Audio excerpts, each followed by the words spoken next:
दोस्तों, आज की कहानी है बड़ी बहू तुम ऊपर अलग रसोई में खाना बनाया करो। दोस्तों, कहानी शुरू करने से पहले अगर हमारे चैनल को सब्सक्राइब नहीं किया हो तो कर लीजिए ताकि आपके पास पहुंचे हर रोज नया वीडियो।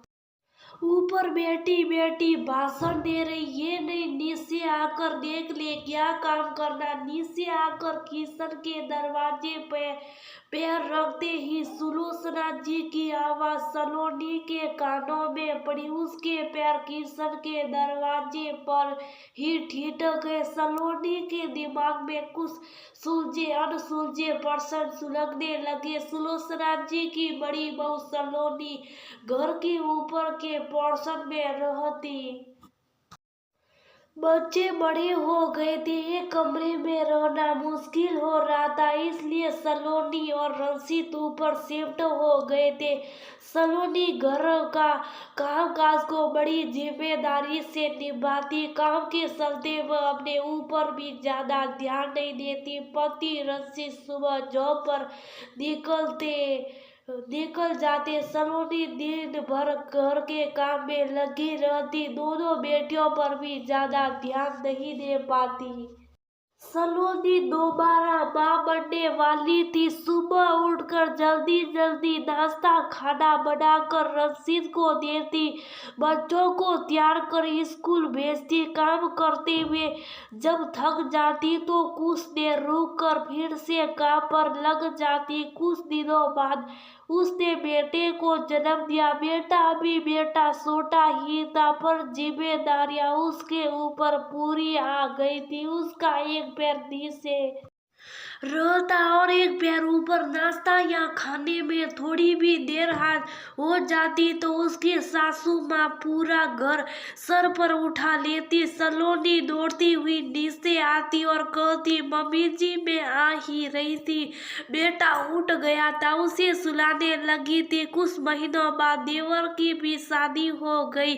देवरानी के आने के बाद ससुर जी ने सलोनी से कहा, तुम दिन भर नीचे ऊपर के शक लगाती हो, बच्चा भी छोटा है, चलो तुम ऊपर ही अपना अलग खाना बना लिया करो। सलोनी और उसका परिवार ऊपर ही रहने लगा। खाना भी अब अलग अलग ही बनता, तीज त्योहार सब साथ ही मनाते। सलोनी को लगता ही नहीं था कि वह अलग अलग रह रही है, मगर सासू माँ उसे हर समय एहसास दिलाने की कोशिश करती, तुम्हारे घर तो ऐसे होता है, आज तुम्हारे घर क्या बना है।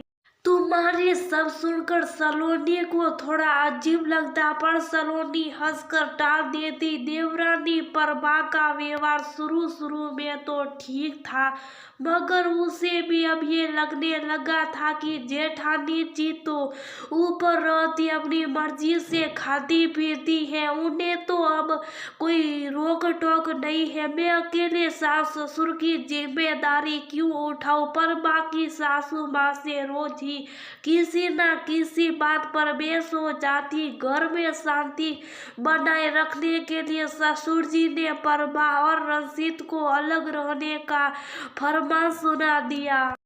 अंधे को और क्या चाहिए, दो आंखें। प्रभा खुश हो गई, उसके मन की मुराद जो पूरी हो गई थी। देवर देवरानी ने दूर जाकर घर ले लिया और अलग रहने लगे। देवर देवरानी तैयारियों पर घर आते, सासू माँ और सलोनी पूजा की तैयारी में लगी रहती। जब तक वह दोनों आती सब काम हो चुका होता। सलोनी पहले तो सब काम अकेले ही करती थी पर एक साल से लंबी बीमारी के चलते कमजोर हो गई थी, ज्यादा ऊपर नीचे के चक्कर नहीं लगा पाती। पर सासू माँ के खोप के आगे उसका बस नहीं चलता। देवरानी जब ठीक पूजा के टाइम पर पहुंचती तो सलोनी कसमसा कर रह जाती और मन में सोचती, केवल मियाँ बीवी है तो भी आने में इतनी देर हो जाती है, मगर कहे किससे, कौन है जो इसकी सुनेगा। कई बार तो सलोनी भी मन में सोचने लगती, अब मैं भी अपने काम से काम रखा करूंगी। जब ये दोनों थोड़ी देर को आते रुकते और चले जाते, इन दोनों से कोई कुछ नहीं कहता। मैं क्यों सारी जिम्मेदारी उठाऊं? देवरानी के प्रति सारी बड़ा सपने मन में निकलती रहती। आज भी त्योहार का दिन था। सुबह से ऊपर से नीचे बार बार नहीं आ पाने के कारण सलोनी ने सासू माँ को फोन लगाया और पूछने लगी, खाने में क्या क्या बनेगा बता दो मम्मी जी। मैं जल्दी से ऊपर का काम खत्म करके आ जाती हूँ, फिर नीचे आकर सारा काम कर लूंगी। सासू माँ ने फोन उठाया और बड़े रूखे अंदाज में बात करते हुए कहा, नीचे आओ तो बताओ भी क्या करना है। मम्मी, मैं बार बार चक्कर नहीं लगा सकती। मेरे शरीर में अभी इतनी ताकत नहीं रखी कि मैं बार बार ऊपर नीचे कर सकूं। आप मुझे बता दो, मैं आकर कर लूंगी। सलोने की बात पूरी भी नहीं हुई थी कि सुलोचना जी ने फोन काट दिया। सलोनी ने 2-3 बार फोन ट्राई किया पर उन्होंने फोन नहीं उठाया। बेचारी सलोनी क्या करती, सासू माँ के फोन काटते ही घबरा गई और दौड़ती हुई नीचे जा पहुंची। किचन के दरवाजे पर पहुंची ही सुलोचना जी की आवाज उसके कानों में पड़ी। ऊपर बैठी बैठी भाषण दे रही, ये नहीं आकर देख ले क्या क्या काम है। सुलोचना जी अपने आप से बड़बड़ा रही थी। सलोनी ने जैसे ही रसोई घर में प्रवेश किया, सुलोचना जी हड़बड़ा गई।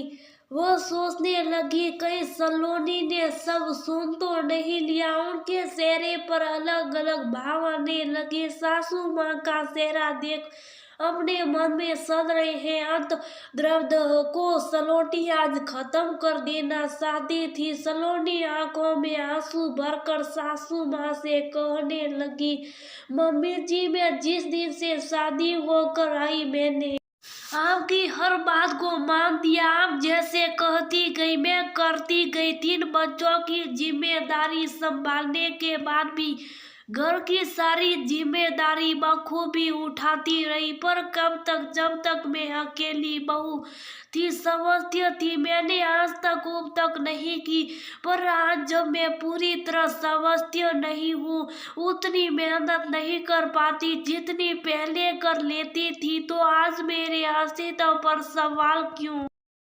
आपके सारे रूल्स मेरे ऊपर ही क्यों? बहू तो हम दोनों ही हैं आपकी, फिर सारी अपेक्षाएं मुझसे ही क्यों? देवरानी से क्यों नहीं? अगर परमा को 12 बजे आना है तो मतलब आना। उससे कोई सवाल नहीं करता कि वह इतना लेट क्यों आती है। उसके तो बच्चे भी नहीं है अभी, फिर भी जल्दी नहीं आ पाती। मैं ऊपर रहती हूँ तो क्या, रहती तो मैं भी अलग हूँ। मैं भी अगर ऊपर से उतर कर ही ना आऊँ। मैं शुरू से आपके साथ रही, इतने सालों में मैंने आपकी हर बात सुनी है। जितनी मैंने सुनी शायद ही कोई सुन पाए। कोशिश करती रही हर काम को समय से पूरा करने की, मगर मैं आपको खुश नहीं कर पाई। मैं आज तक शुभ सिर्फ इसलिए थी कि मुझे आपके प्यार और आशीर्वाद की जरूरत थी। हम एक दूसरे की जरूरत पूरी करने का जरिया बन गए थे। सुख दुख में मुझे आपको मेरी जरूरत थी। परेशान होने पर आपके साथ बहू अपना ध्यान रखा करो। मेरे अंदर स्फूर्ति पैदा कर देते हैं अनजाना सा प्यारे मुझे आपसे जो आज तक जोड़े हुए हैं। आप कुछ दिन को कहीं चली जाती है, घर में अच्छा नहीं लगता, घर काटने को ढूंढता। मम्मी जी, मैं हमेशा भरे पूरे परिवार में रही हूँ। एकाकी पर मुझे अच्छा नहीं लगता, इसलिए आज तक मैं आपकी हर बात गलत बात को अंदर अंदाज करती रही। मगर इतने साल आपके साथ रहकर भी मैं अपने दिल के करीब नहीं आ सकी। आज मुझे एहसास हो गया कि मैं पास हूँ पर खास नहीं। हम एक दूसरे की जरूरत पूरी करने का जरिया है, मजबूरी नहीं। लोग मुझे कमेंट मारते, आपकी तो अच्छी पटती है सासू माँ से। ये पटाना सब क्या होता मैं नहीं जानती। रिश्ते पटाए नहीं निभाए जाते, जिससे रिश्तों में मिठास बनी रहे। जहाँ 4 बर्तन होते हैं तो खनकते भी। इसका मतलब ये नहीं कि रिश्तों से किनारा कर लिया जाए। अगर मैं आपकी बात का मान रखती हूँ तो ये मेरा प्यार है, कमजोरी नहीं। आंखों से आंसू पोंछते हुए सलोनी बोलती जा रही थी। सुलोचना जी खड़ी उसकी बातें ध्यान से सुन रही थी। आज उन्हें सलोनी में एक नई सलोनी नजर आ रही थी।